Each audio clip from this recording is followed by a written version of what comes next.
नमस्कार साथियों, मैं कुश कुमार सरल एग्जाम के यूट्यूब चैनल पे आपका स्वागत करता हूं। दोस्तों लेकर आए हैं उत्तर प्रदेश समीक्षा अधिकारी पीसीएस जूनियर असिस्टेंट और एलटी ग्रेड और जो भी उत्तर प्रदेश से संबंधित एग्जाम है उनके लिए महत्वपूर्ण टॉपिक आपका आज उत्तर प्रदेश के वन्य जीव एवं पक्षी विहार से संबंधित है।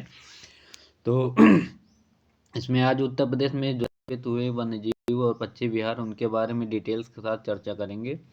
तो ये वीडियो आपके लिए इम्पॉर्टेंट हो जाएगा क्योंकि अधिकतर एग्जामों में आपके वन्यजीव और पक्षी विहार से प्रश्न पूछे जाते हैं। ठीक, तो प्रश्न हम आज नहीं करेंगे और लेकिन उनका जो भी एनालिसिस है विद डिटेल्स के साथ इसमें चर्चा करेंगे। ठीक, तो जो भी दोस्त इससे जुड़े हुए हैं इस चैनल को ज़्यादा से ज़्यादा लोगों तक शेयर करें ताकि उनको भी इसका लाभ मिल सके। ठीक, तो शुरू करते हैं हम आज का डिटेल्स के साथ। देश के प्रथम वन्यजीव परिरक्षण की स्थापना उत्तर प्रदेश में वर्ष 1956 में की गई थी। और इसके बारे में बताएं तो प्रदेश में वन्यजीवों की सुरक्षा तथा आधुनिक एवं वैज्ञानिक पद्धति से सघन वन्यजीव प्रबंधन, साथ ही राष्ट्रीय उद्यानों एवं वन्य विहारों और पक्षी विहारों का विकास करना है। और इसमें क्या है, देश में वन्य जीवों के संरक्षण की सर्वोच्च संस्था कौन सी है, तो भारतीय वन्य जीव बोर्ड है, इसके लिए बनाया गया है। और भारतीय वन्य जीव बोर्ड के अध्यक्ष कौन होता है, तो वन लाइनर में पूछ लेते हैं कि वन्य जीव बोर्ड का अध्यक्ष कौन होता है, तो प्रधानमंत्री होता है, जैसे कि नीति आयोग का अध्यक्ष होता है प्रधानमंत्री। ठीक। तो देश का पहला वन्यजीव विहार कहाँ बना था, तो मोतीपुर वन्यजीव विहार बना था। और इसका वर्तमान नाम में क्या है, तो राजा जी राष्ट्रीय उद्यान जो कि उत्तराखंड में। ठीक, इसके कई नाम हैं, ये अभी वर्तमान में इसका रामगंगा है। ठीक, राजा जी था, हेली नेशनल पार्क था, ये 3-4 नाम इसके हैं। और इसकी स्थापना की बात करें तो ये 1936 में बना था उत्तराखंड में। रामगंगा नदी इसी के बीच से गुजरती है, इसीलिए इसका नया नाम अब रामगंगा नेशनल पार्क रख गया है। ठीक, और एशिया का पहला राष्ट्रीय उद्यान हैली राष्ट्रीय उद्यान है, इसका वर्तमान नाम जिम कॉर्बेट उद्यान है जो कि उत्तराखंड में है। और भारत में वन्य प्राणी सुरक्षा अधिनियम कब लाया गया, तो ये प्रश्न पूछा जाता है, तो 1972 में है। और इसके तुरंत बाद टाइगर प्रोजेक्ट लाया गया था। और टाइगर प्रोजेक्ट लाने वाले कौन से, तो कैलाश श्रृंखला को जानते होंगे, जिनको टाइगर मैन ऑफ इंडिया के नाम से जाना जाता है। ये राजस्थान के रहने वाले थे और इंदिरा गांधी के शासनकाल में इन्होंने इसकी घोषणा और स्थापना की थी। ठीक, तो ये देखो दिया हुआ है 1973 में प्रोजेक्ट टाइगर की शुरुआत हुई है। और टाइगर मैन के नाम से कैलाश श्रृंखला जाने जाते हैं क्योंकि इन्हीं के कहने पर इंदिरा गांधी ने ये काम शुरू किया था। ठीक, अगला हमारा इसमें डिटेल्स है वन तथा वन्य प्राणी विषय क्या है, तो प्रोजेक्ट एलिफेंट कब लाया गया था, तो 1992 में लाया गया था। और पहला भारत का जो नाइट सफारी है रात्रि वन्यजीव पार्क कहाँ है, तो ग्रेटर नोएडा में बना है। ठीक, और इटावा के फिशर वन में बब्बर शेर प्रजनन केंद्र तथा लायन सफारी पार्क का निर्माण किया गया है। वन तथा वन प्राणी विषय समर्थित सूची में वर्ष 1976 में 42वें संविधान संशोधन द्वारा सम्मिलित किया गया है। तो ये भी इम्पोर्टेंट प्रश्न यहाँ से बनता है क्योंकि पूछ लेते हैं कभी कभी कि वन तथा वन प्राणी विषय किस संविधान संशोधन द्वारा जुड़ा है, तो जिसको मिनी संविधान कॉन्स्टिट्यूशन कहते हैं। 1976 में इसको जोड़ा गया था, इसी में मूल कर्तव्य वगैरह जोड़े गए थे। ठीक, और 3 शब्द बंधुता ये सब इसमें जोड़ा है। और अगला है टाइगर रिजर्व के बारे में, तो वर्तमान में प्रदेश में 4 टाइगर रिजर्व हैं। दुधवा टाइगर रिजर्व लखीमपुर खीरी तथा बहराइच जिले में स्थित है। अगला है पीलीभीत टाइगर रिजर्व, इसकी स्थापना जो है 9 जून 2014 को हुआ। बिजनौर का हमानगढ़ टाइगर रिजर्व और चित्रकूट का रानीपुर टाइगर रिजर्व, ये 4 हैं उत्तर प्रदेश से संबंधित। ठीक, और आगे बात करें इनके बारे में, तो पीलीभीत टाइगर रिजर्व को 13 देशों के बीच उत्कृष्ट मानते हुए अंतर्राष्ट्रीय TX2 पुरस्कार दिया गया। इसको क्यों दिया गया, क्योंकि ये जितना टाइगर रखना था उससे ज़्यादा इसने संरक्षित किया है और टारगेट इसका जो था उससे ज़्यादा इसने हासिल किया, इसलिए तो ये पुरस्कार बाघों की वंशवृद्धि मामले में तेज़ी से बढ़े आंकड़ों के लिए वर्चुअली दिया गया है। ये देखो ना दिया है भाई। और अगला इसमें इम्पॉर्टेंट है 16वां वन्य जीव विहार को भी टाइगर रिजर्व घोषित करने का प्रस्ताव राज्य सरकार प्रस्तुत किया है। और नेक्स्ट बात करते हैं राष्ट्रीय उद्यान के बारे में, तो दुधवा राष्ट्रीय उद्यान जो है 1 फरवरी 1977 को स्थापित हुआ। यह उत्तर प्रदेश के एकमात्र राष्ट्रीय उद्यान लखीमपुर खीरी जिले में स्थित है। और वर्ष 1968 में स्थापित हुआ। दुधवा पशु विहार को 1 फरवरी 1977 को दुधवा राष्ट्रीय उद्यान दर्जा दिया गया है और यह 490 वर्ग किलोमीटर क्षेत्र में फैला हुआ है। और इसमें नेक्स्ट डिटेल है प्रदेश के महत्वपूर्ण वन्यजीव विहार के बारे में। तो उत्तर प्रदेश प्रथम वन्यजीव विहार चंद्रप्रभा चंदौली में है। जीव विहार जो कि चंदौली जिले में स्थित है, जिसकी स्थापना 1957 में हुई थी। ठीक, इनके बारे में याद रखना, इसकी स्थापना के बारे में पूछा जाता है और कहाँ है ये सब चीज़। और उत्तर प्रदेश का सबसे बड़ा वन्यजीव विहार हस्तिनापुर वन्यजीव विहार है, जो कि मेरठ जिले में है स्थित और 3 जिलों से साझा करता है सीमा अपनी। इसका क्षेत्रफल 2073 वर्ग किलोमीटर है। और आगे उत्तर प्रदेश का सबसे छोटा वन्यजीव विहार, इसको भी याद रखना, महावीर स्वामी वन्यजीव विहार जो कि ललितपुर जिले में है। इसका क्षेत्रफल 5.41 वर्ग किलोमीटर है। तो बड़ा और छोटा याद रखना क्योंकि इसमें से प्रश्न बनाए जाते हैं आपके। और आगे है महत्वपूर्ण वन्यजीव विहार कौन सा कहाँ है, तो किशनपुर वन्यजीव विहार लखीमपुर खीरी में है। कतरनिया घाट वन्यजीव विहार बहराइच में है। इनका मिलान करने के लिए कभी कभी याद आता है, तो आप इसके जानकारी रखना कि कौन सा किस जिले में स्थापित हुआ है।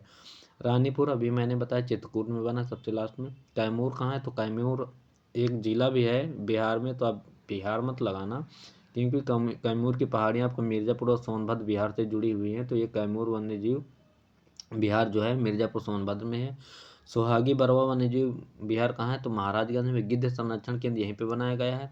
और फरिंदा अब अगला जो 76वां जिला बनने की घोषणा हुई, तो फरिंदा यही महाराजगंज के बीच का ही एरिया है। ठीक, 16वां वन्यजीव विहार ये बलरामपुर में पड़ेगा। कछुआ वन्यजीव विहार ये आपका वाराणसी में पड़ेगा। ठीक, तो इन सबको याद रखना कौन सा कहाँ पे मौजूद है।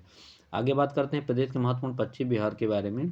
तो उत्तर प्रदेश का प्रथम पक्षी विहार कौन सा, नवाबगंज पक्षी विहार है। ये आपका उन्नाव में पड़ेगा और इसका अब नया नाम चंद्रशेखर आज़ाद के नाम से रखा गया है क्योंकि चंद्रशेखर आज़ाद की जो फैमिली यहीं से बिलोंग करती है। ठीक, और इसकी स्थापना जो है 1984 में की गई थी। ठीक, और नवाबगंज पक्षी विहार का ये देखो चंद्रशेखर आज़ाद के नाम से कर दिया गया ना।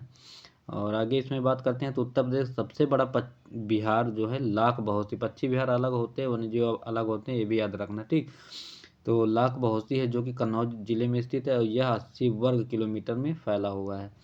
आगे डिटेल्स है इसमें। उत्तर प्रदेश का सबसे छोटा पक्षी विहार कौन है, तो शेखा पक्षी विहार है जो कि अलीगढ़ जिले में है और यह 0.25 वर्ग किलोमीटर में फैला हुआ। ठीक, नेक्स्ट है प्रदेश के अन्य पक्षी विहार के बारे में बात करें तो इनका भी मिलान करने के लिए आता है। तो पार्वती अर्घा है गोंडा में। समान पक्षी विहार ये मैनपुर में पड़ेगा। एक समस्त पक्षी विहार है और रायबरेली में पड़ता है, ये देखो नीचे दिया। तो समस्त है रायबरेली। सांडी हरदोई में पड़ेगा। बखीरा जो आपका है संत कबीर नगर में है।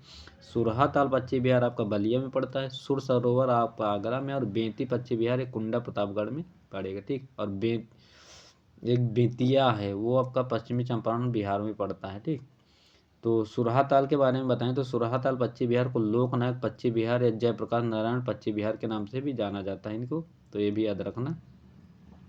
बेंती पक्षी विहार भीमराव अम्बेडकर पक्षी विहार कहा जाता है इसको, प्रतापगढ़ वाला। और उन्नाव में जो नवाबगंज पक्षी विहार है इसका शहीद चंद्रशेखर आज़ाद के नाम से जाना जाता है। आगे है काला हिरण संरक्षण केंद्र भगाना क्षेत्र अलीगढ़, मेजा कोरांव क्षेत्र प्रयागराज में है। राज्य पक्षी सारस भी संकटग्रस्त श्रेणी में आ गया है। संपूर्ण विश्व के कुल सारस में से 40% उत्तर प्रदेश में मिलते हैं और सारस क्या है, उत्तर प्रदेश का राजकीय पक्षी है। आगे बताएं कुछ महत्वपूर्ण जो है अपने यहाँ पक्षी अभयारण्य उनके बारे में भी। तो गंगा डॉल्फिन नामक मछली कहाँ है, तो इलाहाबाद से मिर्ज़ापुर तक गंगा में अधिक मिलती है क्योंकि ये हमारे यहाँ गंगा नदी बहती है रायबरेली में। डलमऊ एरिया तो हम लोग वहाँ देखे हैं, तो ये डॉल्फिन वहाँ दिखती है। अगला है इसमें उत्तर प्रदेश के प्रमुख व्यक्ति और उनके जिलों के बारे में। पंडित रविशंकर के बारे में, तो ग्रैमी अवार्ड पाने वाले पहले थे, सितार वादक थे। तो वाराणसी से इनका संबंध है। उस्ताद बिस्मिल्लाह खां, इनको इंदिरा गांधी के साथ में मिला था भारत रत्न, और ये वाराणसी में इनका संबंध है। ये आपके शहनाई वादक हैं। ठीक, कबीर का जन्म कहाँ हुआ, तो वाराणसी में हुआ था मगहर में, और नीरो और नीमा ने इनकी सेवा की थी, तो इनका लालन पोषण वही किए हैं। और मगहर इनके नाम से जाना जाता है क्योंकि यहाँ पे मेला लगता है मगहर में। ठीक, बुद्ध का प्रथम उपदेश कहाँ हुआ, तो सारनाथ वाराणसी में। ये वरुणा और यमुना नदी के तट पर स्थित है। तो सारनाथ का ये पहला उपदेश और इसे धर्मचक्र प्रवर्तन के नाम से भी जाना जाता है इनके पहले उपदेश को। सबसे ज़्यादा उपदेश के बारे में बात करें तो श्रावस्ती में इन्होंने दिए हैं पाली भाषा में।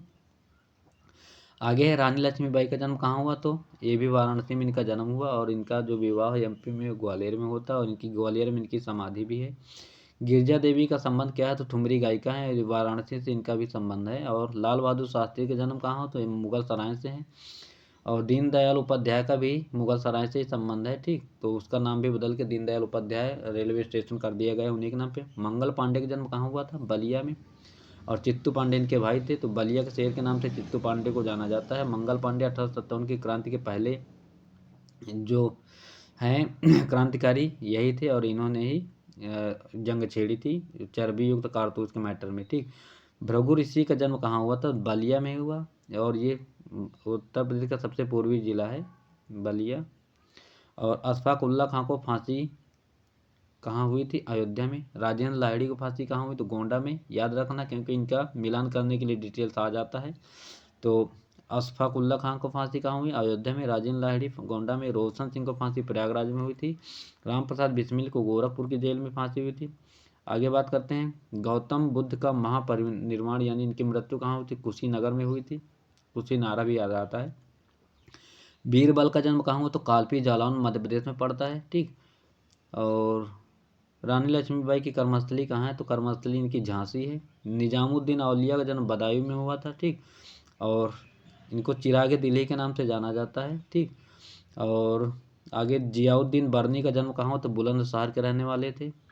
अमीर खुसरो का जन्म पटियाली कासगंज में एटा में हुआ था इनका। और अशफाक उल्ला खान, राम प्रसाद बिस्मिल और रोशन सिंह का जन्म शाहजहाँपुर के रहने वाले थे। टोडरमल कहाँ के रहने वाले थे, सीतापुर के रहने वाले थे। इनका मिलान जरूरी है, याद रखना। ये अकबर के समय में वित्त मंत्री रहा करते थे। आगे राम मनोहर लोहिया का जन्म कहाँ हुआ था, अम्बेडकर नगर। मदन मोहन मालवीय मेजर ध्यानचंद का जन्म ये प्रयागराज से संबंधित है। और जवाहरलाल नेहरू का जन्म और मोतीलाल नेहरू की कर्मस्थली ये प्रयागराज में है, इलाहाबाद जिसे कहते हैं। आज़ाद चंद्रशेखर की शहीद स्थली है प्रयागराज में, अल्फ्रेड पार्क इनके नाम से बदल गया है। और सर सैयद अहमद खां की कर्मस्थली कहाँ है, अलीगढ़ है। और मलूक दास का जन्म कहाँ हुआ, तो कौशाम्बी जिले में। स्वामी शाहजानंद का जन्म हुआ था गाजीपुर में। लॉर्ड कॉर्नवालिस की यहीं पे कब्र है गाजीपुर में। और एक किसान सभा आंदोलन 1936 में इन्होंने स्थापना की थी। तो इनका संबंध है बिहार से, सबसे ज़्यादा इनका संबंध था, ठीक। आगे बात कर लेते हैं उत्तर प्रदेश के प्रमुख पार्क और सिटीज के बारे में। तो नॉलेज पार्क की बात करें तो नॉलेज पार्क आपका कहाँ है, ये आपका ग्रेटर नोएडा में पड़ेगा। ट्रोनिका सिटी के नाम से आपका जाना जाता है गाजियाबाद। निकिटा सिटी के अंतर्गत आता है कानपुर व उन्नाव के बीच का एरिया जो है निकिटा है। साइबर सिटी कानपुर को कहते हैं। प्लास्टिक सिटी के नाम से डिबियापुर, औरैया और कानपुर है, तो इसको भी जानते हैं। लायन सफारी कहाँ है, तो इटावा में है। नाइट सफारी कहाँ है, तो ग्रेटर नोएडा में। तो याद रखना लायन सफारी और नाइट सफारी। तो नाइट सफारी ग्रेटर नोएडा है, लायन सफारी आपका इटावा में पड़ेगा। जैव प्रौद्योगिकी पार्क कहाँ है, तो जैव प्रौद्योगिकी पार्क आपका लखनऊ में मिलेगा। वेब सिटी गाजियाबाद को कहते हैं। परफ्यूम पार्क किसे कहते हैं, तो कन्नौज में है, क्योंकि यहाँ पे इत्र का सबसे ज़्यादा निर्माण होता है। बुद्धा थीम पार्क कहाँ, तो सारनाथ वाराणसी में। टॉय सिटी के नाम से ग्रेटर नोएडा को जाना जाता है। लेदर पार्क आपका आगरा है। और लेदर टेक्नोलॉजी पार्क कहाँ, तो बंथरा उन्नाव में पाया जाता है, क्योंकि कानपुर और ये आगरा मत लगा देना, लेदर के नाम से कानपुर वगैरह जाने जाते हैं, लेकिन टेक्नोलॉजी पार्क आपका बंथरा उन्नाव में पड़ेगा, ठीक। और साइंस पार्क के नाम से संडीला हरदोई को जाना जाता है, और यहीं पे पेंट की सबसे बड़ी फैक्ट्री खोली गई है एशिया की, ठीक। इलेक्ट्रॉनिक सिटी के नाम से आपका नोएडा जाना जाता है। थीम पार्क जो है पर्यटन संबंधी है, ये आपका आगरा में है। डिफेंस पार्क कहाँ है, तो कानपुर, झांसी व लखनऊ में। और क्षेत्रीय साइंस सिटी कहाँ है, तो लखनऊ में। और टेक्सटाइल एवं हौजरी पार्क के लिए कानपुर जाना जाता है। लोहिया पार्क आपका लखनऊ में है। जनेश्वर मिश्र पार्क एशिया का सबसे बड़ा पार्क आपका लखनऊ में है। एशिया का प्रथम डीएनए बैंक कहाँ, तो लखनऊ में बायोटेक पार्क में बना है। और राज्य का प्रथम फिल्म सेंटर कहाँ है, तो नोएडा गौतम बुद्ध नगर में बना है, ये तीसरा है भारत का। आगे बात करें उत्तर प्रदेश के महत्वपूर्ण उद्योगों के बारे में, तो सबसे बड़ा उद्योग कौन सा है उत्तर प्रदेश का, हथकरघा उद्योग है। कृषि बाद सर्वाधिक रोजगार देने वाला यही है। और आगे यूरिया उर्वरक कारखाना कहाँ, तो आंवला और आंवला कहाँ है, तो इफ्को का है, और ये बरेली में है, ठीक। बेंत के लिए प्रसिद्ध है बरेली। और सुरमा उद्योग है। आगे है कृत्रिम रबड़ कारखाना कहाँ, तो मोदी नगर, ये गाजियाबाद में पड़ता है। भारत हैवी इलेक्ट्रॉनिक लिमिटेड यानी हाल जो है ये झांसी, वाराणसी, जगदीशपुर व अमेठी में है। अफीम कारखाना कहाँ है? तो गाजीपुर में। और अफीम के लिए खेती कहाँ होती है? तो बाराबंकी में सबसे ज़्यादा होती है। आगे बात करते हैं, हिंदुस्तान केबल लिमिटेड, ये आपका कहाँ है? नैनी और प्रयागराज में है। जो नैनी है प्रयागराज में पड़ता है, ठीक। तो इंडियन पॉली फाइबर्स लिमिटेड कहाँ है? बाराबंकी में। उत्तर भारत मैनचेस्टर कानपुर के नाम, कानपुर को जानते हैं। और प्रथम चीनी मिल कहाँ? प्रतापपुर देवरिया 1903 में स्थापित हुई थी। रेल पहिया कारखाना ये रायबरेली लालगंज में हमारे। और टाटा मोटर्स ट्रक प्लांट कहाँ है? तो ये लखनऊ में है। स्कूटर्स इंडिया लिमिटेड लखनऊ में है। और Bharat steel rolling mills Muzaffarnagar में। बैद्यनाथ आयुर्वेदिक औषधि फार्म कहाँ है? नैनी प्रयागराज में। भारत इलेक्ट्रॉनिक लिमिटेड गाजियाबाद में है। और तेल शोधक कारखाना मथुरा में है। परमाणु शक्ति के नरौरा बुलंदशहर में पाया जाएगा। भारतीय चमड़ा रंगाई व जूता संस्थान कहाँ है? तो कानपुर में है। ट्रांसफार्मर फैक्ट्री के नाम से झांसी प्रसिद्ध है। और हिंदुस्तान एरोनॉटिक्स लिमिटेड ये आपका लखनऊ में पड़ता है, ठीक। लखनऊ है, कानपुर है, जगदीशपुर और अमेठी, ठीक। अमेठी में राजीव गांधी के नाम से है।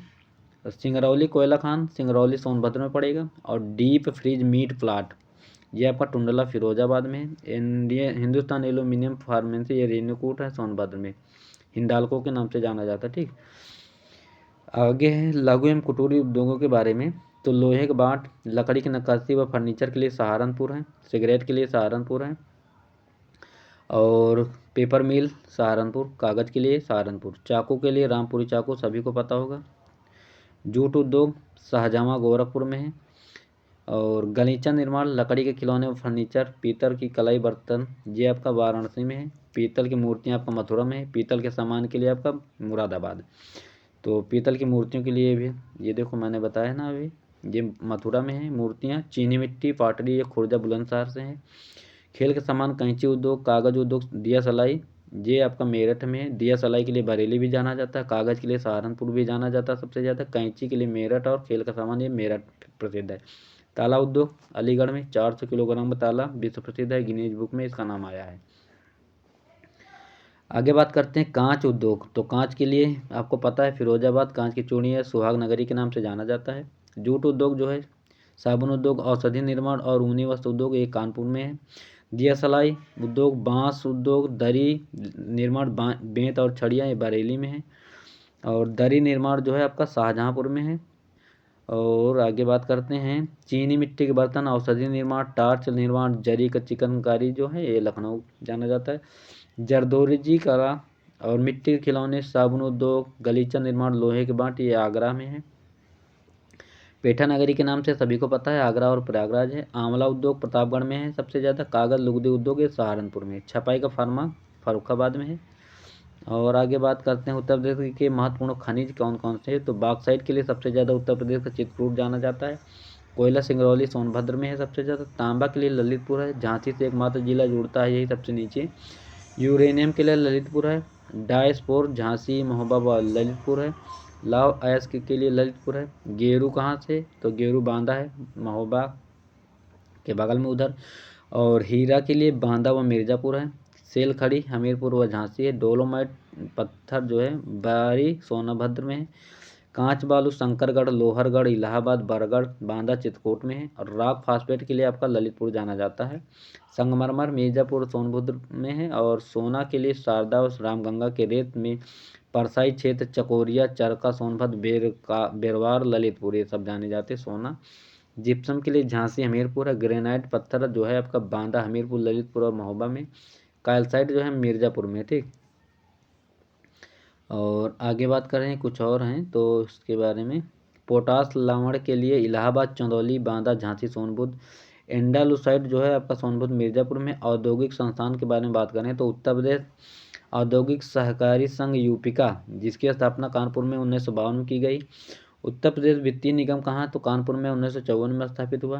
प्रादेशिक औद्योगिक व पूंजी निवेश निगम पिकअप जो है ये 1972 में लखनऊ में बना है। और राज्य चर्म विकास एवं विपणन लिमिटेड आपका आगरा में है, 1974 में स्थापित किया गया। उत्तर प्रदेश इलेक्ट्रॉनिक्स लिमिटेड निगम लिमिटेड ये लखनऊ में 1974 में बना। राज्य औद्योगिक विकास निगम ये है कानपुर में 1961 में बनाया गया। और उत्तर प्रदेश लघु उद्योग निगम लिमिटेड ये आपका कानपुर में है। 1958 में इसकी स्थापना की गई है। आगे हैं औद्योगिक विकास प्राधिकरण, तो नवीन ओखला औद्योगिक विकास प्राधिकरण ये नोएडा गौतम बुद्ध नगर में है। सतहरिया औद्योगिक विकास प्राधिकरण ये सीडा जौनपुर में है। गोरखपुर औद्योगिक विकास प्राधिकरण ये आपका गीडा गोरखपुर में है। तो ये थे आज के कुछ इम्पॉर्टेंट प्रश्नों का जो डिटेल्स उत्तर प्रदेश संबंधित है, और इसमें अधिकतर आपके प्रश्न एग्जाम में देखने को मिलेंगे। कम से कम मैं बता रहा हूँ 4-5 प्रश्न ऐसे हैं जो आपके एग्जाम में हूबहू यही मिलेंगे इसी टॉपिक से। तो इसको आप लोग देखना ना भूलें, उत्तर प्रदेश से संबंधित महत्वपूर्ण टॉपिक है। तो इस वीडियो को ज़्यादा से ज़्यादा लोगों तक शेयर करें क्योंकि उनको भी इसकी डिटेल जानकारी मिल जाए। तो बेहतर प्रश्न थे आपके लिए इम्पॉर्टेंट। तो उम्मीद है कि यह वीडियो आपको अच्छा लगा होगा, और ज़्यादा से ज़्यादा लोगों तक शेयर कर दें, लाइक करें। क्लास अच्छी लगी हो तो बाय सभी को। अगली मेरी क्लास बिहार बीपीएससी के लिए शिक्षक भर्ती को जो तैयारी कर रहे हैं 4.0 की, उनके लिए अभी बिहार की दूसरी क्लास लोड हो जाएगी, तो आप लोग उसको भी देखना और शेयर करना ना भूलें। बाय सभी को, थैंक यू।